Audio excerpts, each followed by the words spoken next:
2022 is set to be a massive year for Microsoft Flight Simulator.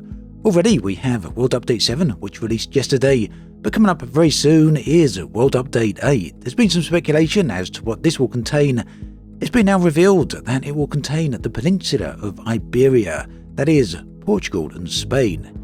Also coming this year, some big updates for DirectX 12, as well as some major releases for the sim, which will include, of course, the well-known, well-expected Maverick Top Gun update, but there's also a whole bunch of other expansions coming throughout the year as well. So let's jump in and take a look at what this is all about. World Update 8 then, Iberia. This, as mentioned, will cover Portugal and Spain, the entire two countries. As with all other world updates, expect to see new digital elevation maps. In fact, Microsoft have confirmed that Portugal and Spain will have 2 meter DEMs, which is very nice indeed. There'll be 6 brand new cities featuring photogrammetry, as well as 99 points of interest. And this is pretty interesting actually to me, because both Spain and Portugal are locations of great history. So yeah, some significant locations, both man-made as well as natural. Very keen to see what Microsoft and Asobo cook up with this particular part of the update. 4 brand new handcrafted airports are also going to arrive, although which airports these will be hasn't yet been detailed. Now, keeping in line with the previous world updates, there will also be a brand new plane to coincide with the release of the world update. This will be a new local legend, which will be the first transatlantic flight from Spain to South America. The plane which did this was called the Plus Ultra. That's a pretty modern sounding name. The flight itself took place in January of 1926, and you can see a photo of the plane on the screen right here. Very unusual looking plane, so very curious to see how this one handles and how it flies. So that's World Update 8. In total there are going to be 6 world updates for this year. We've already had one. The Iberian world update will be the second. The others will arrive, the World Update 8 will arrive in March. Ones beyond that will be in May, June, August and October. What these contain hasn't yet been detailed, and these dates are probably subject to change somewhat, but we've got a vague idea of what to expect. So those are world updates. We already know to expect some sim updates. In fact, the next sim update is coming in February, and this will contain a whole bunch of bug fixes for the sim, some much needed fixes hopefully. Beyond that though, we can expect to see what Microsoft are calling major releases. These are significant updates, like probably like the Reno Air Race, and the other one will be the Top Gun Maverick update. Beyond that though, there are quite a number of others. Later on in the year, on the fall, there will be an update for gliders and helicopters, so this has now been confirmed. In fact, a whole bunch of work has started on that, starting with prop and blade technology updates for the simulation side of Microsoft Flight Simulator, and you can see a little bit of that on the screen right here.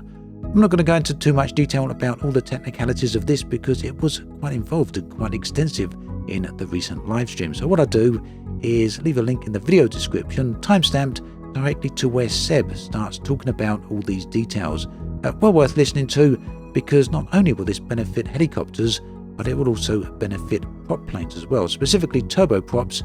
And in general, I think the handling should be much improved and far more accurate once all of this is put in place. At any rate, returning away from the sim updates toward the major updates, we know one of those is going to be the Maverick Top Gun update, as I mentioned, which is due to arrive in May alongside the movie. Before that though, we can expect another major update. This will be dropping somewhere between February and April. Microsoft won't reveal yet what this is, but they say it is a surprise. In fact, you can see their roadmap on the screen right here, and it shows a few other surprise updates that they will announce coming later in the year. And they even went as Jörg Newman, specifically head of Microsoft Flight Simulator, even went to say that a big surprise is set for June. So yeah, it's setting up to be a pretty good year, I think, for the sim overall. Another thing I know many people are going to be very interested in hearing about are the DirectX 12 updates. So these will likely arrive as a part of various sim updates. Microsoft haven't yet given any release dates for this. They're hoping to get it in sim update 10, but it could slip back to sim update 11. So we're looking at quite a bit further into the year for this. But you may remember that there's been a lot of discussion about DLSS support for Microsoft Flight Simulator, and Asobo up until now have been fairly reluctant to actually go ahead and implement this. They feel their temporal anti-aliasing is good enough, but they actually went ahead and tested it out anyway with the DLSS and discovered that, well, much to their surprise, it was actually rather effective. They found that depending on what setting you use, you can actually get a great performance increase or a great visual quality increase. So yeah, the things we all know and expect that DLS is more than capable of doing. So very much looking forward to seeing this implemented in our sim.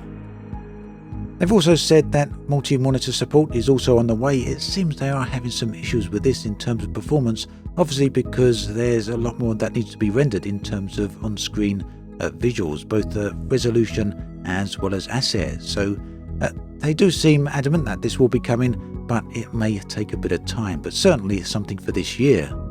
So there we have it, some insights as to what we can expect from MSFS in 2022. Some very good sounding stuff there, and of course a lot of surprises on the way as well. At any rate, that brings us to the end of this video. As always, thanks for watching. I'll catch you guys and girls next time.